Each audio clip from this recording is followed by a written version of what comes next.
Naghahanap ka ba ng campsite na may overlooking view? Ipin mo lang Matiktik Bridge Bros.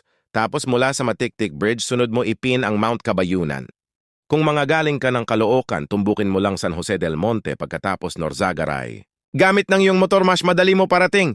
Yun lugar at pag nandun ka na sa pin area, ipagtanong mo lang view deck ng MT Kabayuhan Bros. Para sa mga nagbabalak pumunta dito, mga bros, meron nga pala sila. Entrance na 50 pesos. Sa day 2 at 100 sa overnight.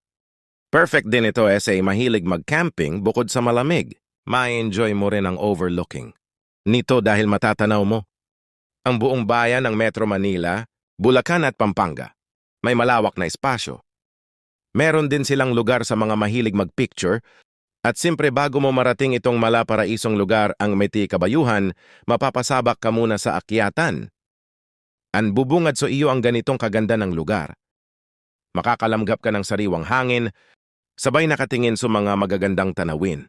So ganitong paraan malimutan man lang ang mga napakaraming isipin, kaya ano po ang hinihintay mo, sama mo na ang tropa at isama mo na ito sa itinerary mo. At kung gusto mo ang ganitong video, huwag kalimutan mag-like at i-share ang video. Salamat!